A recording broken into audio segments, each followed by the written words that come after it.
여러분 한 주 동안 잘 지냈습니까? 자, 오늘 여러분과 이제 동영상 아마 마지막이 될 것 같습니다. 마지막이 돼야 되는데 코로나로 인해서 이제 여러분이 집에서 공부할 수 있도록 공과 공부할 수 있도록 이렇게 동영상을 찍고 있는데 도움이 많이 되는지 모르겠습니다. 도움이 많이 될 거라고 믿고 자 오늘은 이제 선지서 예언서라고 하는 선지서를 본격적으로 여러분과 함께 이야기를 해보도록 하겠습니다. 선지서의 맨 처음으로 등장하는 오늘 본문 주제인 이사야를 여러분과 함께 보도록 합니다. 자, 이사야는 이제 이렇게 보면 예언서의 첫 머리에 있습니다. 이렇게 이제 이사야, 예레미야, 에스겔, 다니엘 이게 이제 대선지서, 대예언서라고 하고 그 밑에는 이제 소예언서, 소선지서라고 합니다. 총 12개가 있죠.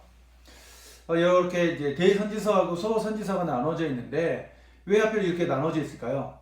이유는 간단합니다. 왜냐하면 대선지서는 양이 많아요.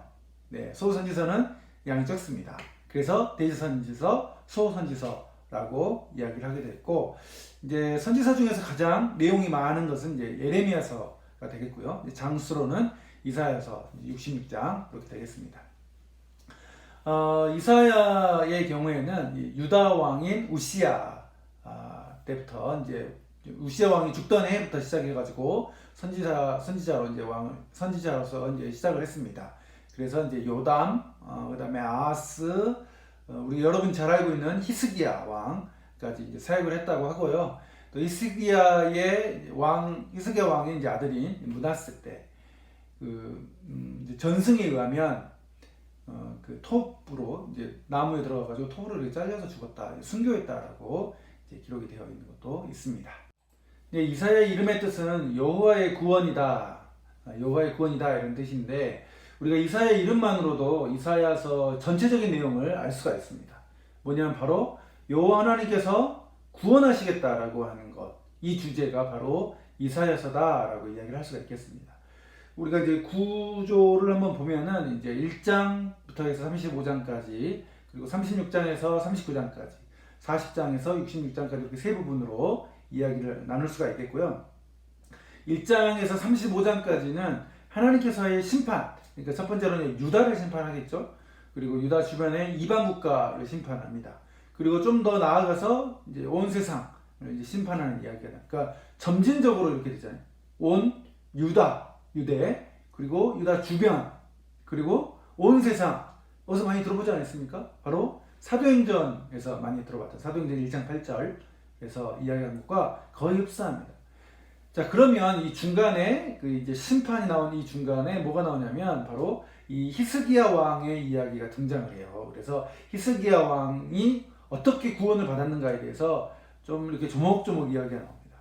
이게 무슨 말을 하고 싶냐면은 이 저자가 하나님의 그 구원을 믿는 자, 그리고 그 믿는 자들이 하나님에 대해서 순종하는 것, 이것이 굉장한 상관관계가 있다라고 이야기를 하면서 뒷부분 40장에서 66장에는 이제 하나님이 심판하셨던 그 하나님이 구원하신다. 누구를 통해서?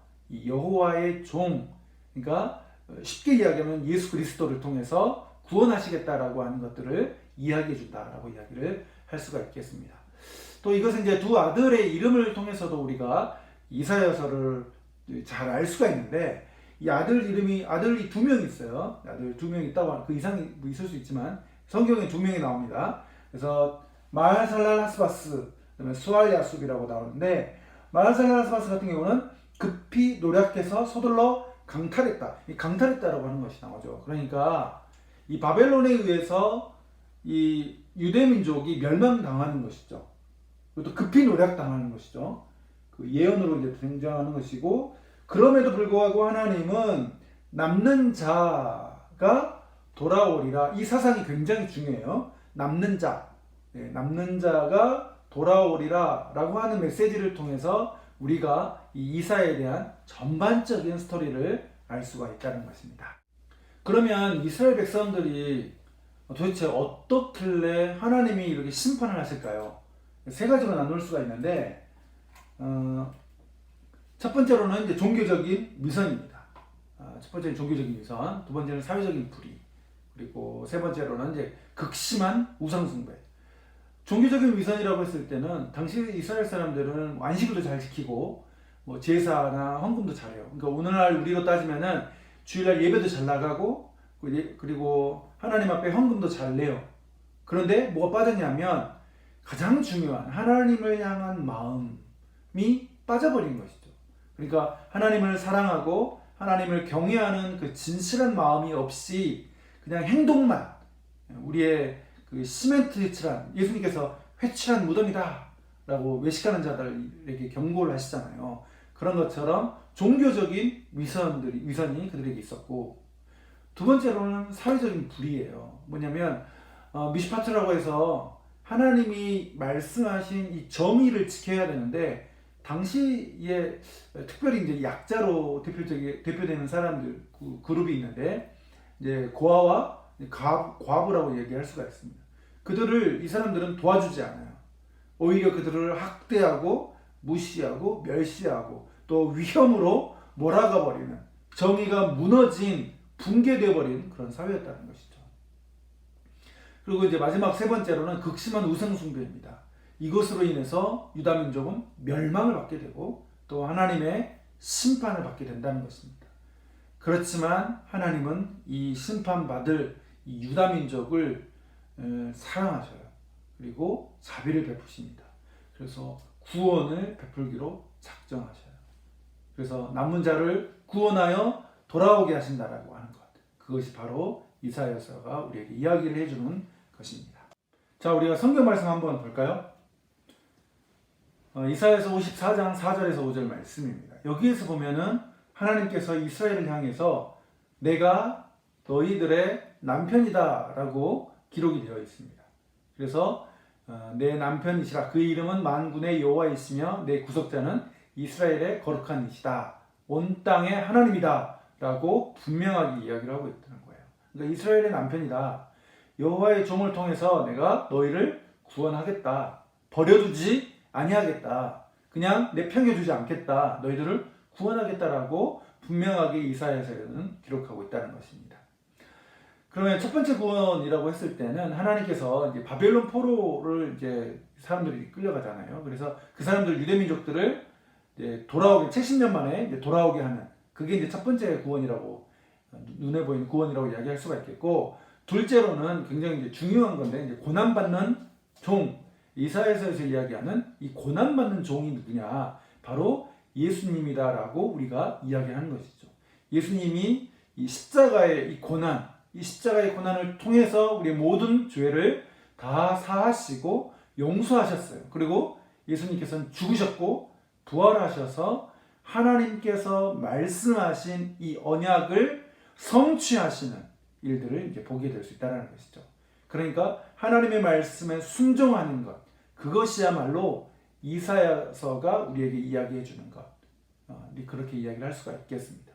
특히나 이제 이사야서 60장에서 이제 보게 되면 온 세상을 비추는 빛이라고 이제 이야기를 하고 있습니다. 그 온 세상을 비추는 그 빛이 바로 이 예수 그리스도라고 이야기를 할 수 있다는 것이죠. 왜냐? 예수님께서는 스스로 내가 세상의 빛이다라고 말씀하셨어요. 그래서 그 빛을 보고 나오는 것, 자기 자신의 모든 우상이나 악한 것들을 다 내어버리고 하나님께 나아오면 구원을 얻는, 예수 그리스도로 말미암아서 구원을 얻는 그 은혜를 우리에게 주신다는 것이죠. 네, 이제 말씀을 이제 마무리하려고 합니다. 구약 성경과 이사야서에는 하나님은 거룩하신 분이시다라고 계속해서 우리에게 말씀하고 있습니다. 그 거룩한 하나님이 거하시는 곳이 성막이었고 성전이었으며, 이제는 여러분이 바로 하나님의 성령이 거하시는 성전이라고 하나님의 말씀이 우리에게 알려주고 있습니다. 그렇기 때문에 우리는 거룩한 삶을 살아가야 한다는 것이죠. 혹시나 우리 안에 죄가 있다면 하나님께 반드시 회개하며 기도해야 돼요. 여러분 자신을 또 상대방을 파괴시키는 그런 말이나 그런 행동들이 있다면 하나님 앞에 회개를 해야 됩니다. 여러분이 있는 가정, 학교, 학원, 그 어떤 곳에서 살아갈다 할지라도 하나님이 요구하시는 그런 거룩한 삶, 하나님의 말씀에 순종하는 삶, 그런 삶을 살아가야 하고, 또 우리가 형식적이지 아니하고 우리의 마음을 담아서 하나님을 예배하는 그런 예배자가 되어야 됩니다. 그러니까 우리 모든 행식 이런 위선적인 것들은 다 더러운 옷을 벗어버리듯이 다 벗어버려야 된다라고 오늘 말씀을 하고 있다는 것입니다. 그래서 우리가 진실하고 깨끗하고 또 자비롭고 긍휼이 많고 또 이제 정의로운 그런 삶을 실천하는 우리 광주 동명교회 고등부 여러분이 되기를 진심으로 바라고 기도하겠습니다. 한 주 동안도 예수 그리스도와 함께 건강하게 잘 지내길 바라고 5월 31일 우리 함께 예수님 안에서 우리 함께 만나보도록 하겠습니다. 여러분 잘 지내세요. 샬롬.